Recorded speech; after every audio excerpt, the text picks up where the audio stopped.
My colleagues, Edwin Sifuna, Julius, Karori, the organizers of this event, Edwin and Mongela, and all the other team, and all the Kenyans present here this morning. Good morning.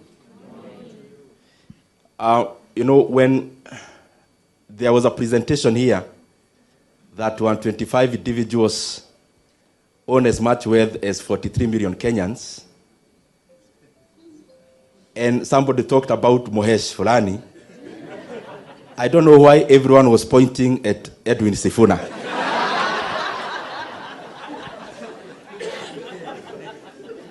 And I don't also know why the people on this side were focusing on Karori Omondi. But they'll clarify later. I want to be very direct to the point. Number one is that I am very glad to be a leader in Kenya, because the issues we are talking about here, some of them we have the ability to do something about them. And I've been trying to do something about some of them in my capacity as MP for Kiharu, and especially on the education front. Education in Kiharu, we put it with we consider it with a very high premium. And it is for that reason that all primary schools in Kiharu, those who've been there, they are well done. They look like what we call academies in quotes. And for those who come from rural areas, this is something great, that all public primary schools in Kiharu, all classrooms are actually tiled.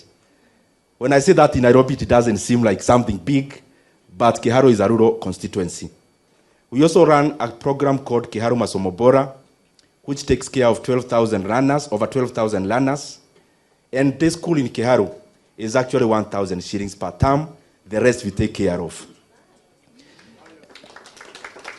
And actually in that 1,000 per term, learners eat in school from Monday to Saturday. And by the way, in Kiharu, every last Friday of the month, those learners in all day schools, they actually eat chapati for lunch. Actual ones, they are cooked. Why is inequality so important? Why is inequality very important, even economically speaking? In terms of my leaning politically, I would say I'm center-right. I am also a proponent of enterprise because I think they do something great for the economy. But in terms of equality and inequality, as I have seen very well measured here, even through Gini coefficient, when you have, just to put it in banal terms or in plain terms, when you have 1 million people here, 2 of them, they have, let's say 2 billion shillings each. And the other ones, they have $1 each.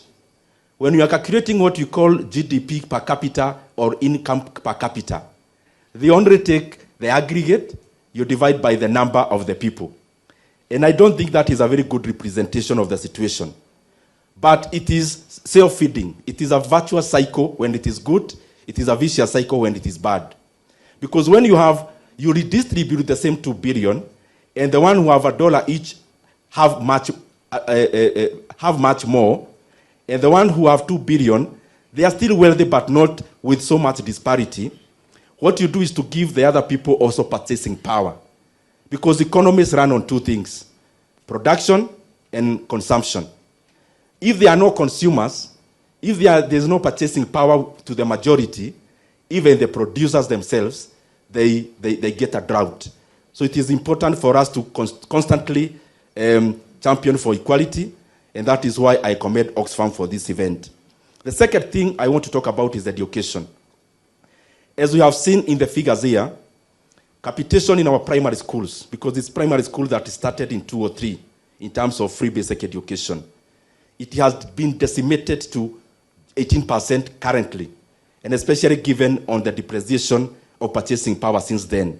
The figure hasn't changed, but the purchasing power of that figure has shrunk to 18%. Now, this is the bad news I want to give Kenyans, because part of our work is also to sensitize. The principals in our day schools as we talk today now, and I'm sending my brother PS, and I recognize your presence here. I request you, because you are now the nearest government in this room, please, it is unacceptable that the government sent a circular to our day secondary school principals wanting to add school fees by 9,000 shillings from January. And I just want to request you, as a member of parliament for Kiharu, free basic education is important even for bridging the inequality gap, for building capacity of Kenyans, and I want to assure you as member for Kiharu, there will be no school fees that will be increased in January as far as we are still serving Kenyans. And therefore, the government need to reconsider. Some of these things are not issues of discussion. You cannot take away from Kenyans things that are good. Governance is about progress, not going backwards. You can only add into the gains. And therefore, that issue of basic school increment cannot be accepted. The other thing, as you could have seen, we must also frankly interrogate our economy. We talk about factors of production. In our economic classes back then, it was about land, capital, and the rest. But unfortunately, in Africa, specifically in Kenya, and you can attest to this, the most important factor of production currently is political patronage, clientelism. That is the pure truth. And I want you to keep on assessing the kind of deals that are happening in Africa. When you see a multi-billion deal in any sector, either energy sector or any other sector, you dig deeper, you will likely see patronage. And you cannot grow an economy which is not liberalized. We need to let go, let entrepreneurs do their trade, let politicians do their work. But we cannot continue having politicians doing both fronts. Now, debt. I'm going direct to the point again because of time. Kenya, I said this in Parliament yesterday, and I want to repeat. Kenya is borrowing, on average, 3.5 billion shillings every single day. Kenya is borrowing 145 million shillings every hour. So by the time you are here in this hall, the hours we've taken, by the time you go, you can calculate how much. Why? In 2022, the debt in Kenya was 8.7 trillion Kenya shillings. Currently, it is over 12.5 trillion Kenya shillings. We have borrowed over 3.5 trillion Kenya shillings. Kibaki borrowed a net of 1.2 trillion in his 10 years. So Kenya is borrowing in a year, what Kibaki was borrowing could have borrowed in 10 years. We are borrowing, let me repeat, 3.5 billion shillings every day. But if you actually take the borrowing for the last 3 months, the first quarter of this financial year, Kenya borrowed around 450 billion shillings. So actually the average in the recent is more than 4 billion Kenya shillings per day. Why is this very important to inequality? Because some of the borrowing we are doing, for sure, most of it is not going into adding utility to the population of Kenya. And the people of Kenya will end up paying in many years to come. I am calling upon Oxfam, please, because you have the capacity. And the other organizations, Irongo, you can organize one. We must have a debt conference in Kenya, where Kenyans must have a voice, because by this trend, we are going to have it very rough. As I come to the finish,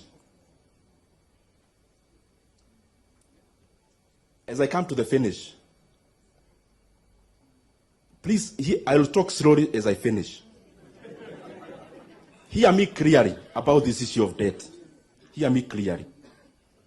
Kenya is borrowing 3.5 billion shillings every day on average. That's one. Secondly, because people say, oh, Kibaki also borrowed, Uhuru also borrowed. Now listen to this. Besides that borrowing that is in the book, from this financial year, Kenya has also become clever, as Kibaki was saying. And we are now borrowing even off the book. In the book debt is 12.5 trillion. There are other semantics you hear flying around. One is called securitization.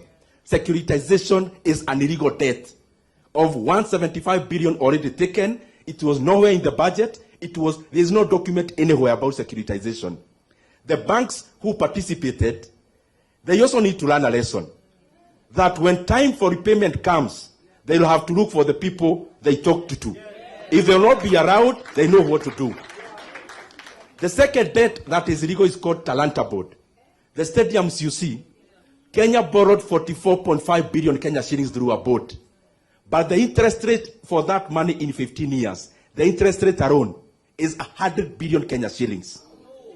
That is why the Talanta Stadium you see, we are told the value, the cost is 44.5 billion. The real cost is over 145 billion Kenya shillings. And I challenge anyone, including the National Treasury, challenge my figures. Because as I said yesterday, facts are like a lion. When you have a lion, you unleash it. You don't need to defend it. It will defend itself. And that is what facts do. Now, besides that, borrowing, as I finish, Sam. Now, Kenyans will say, but we see many things, this happening. This is what I want to conclude with. Kenya is borrowing 3.5 billion every day. Is borrowing 1.25 trillion every year. That is the money President Kibaki borrowed in 10 years.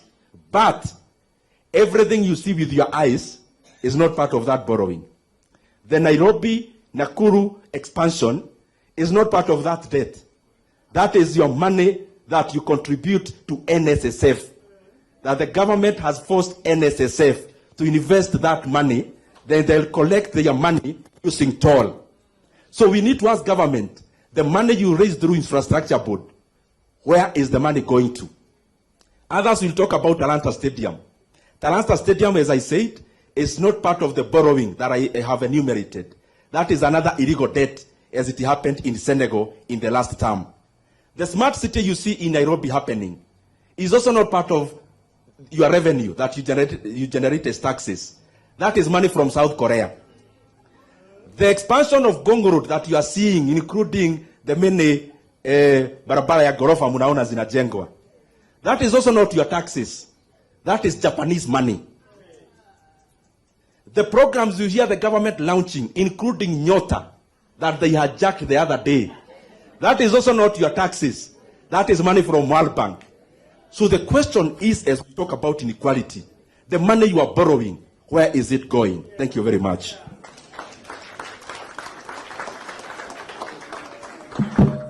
Thank you so much, Mheshimiwa.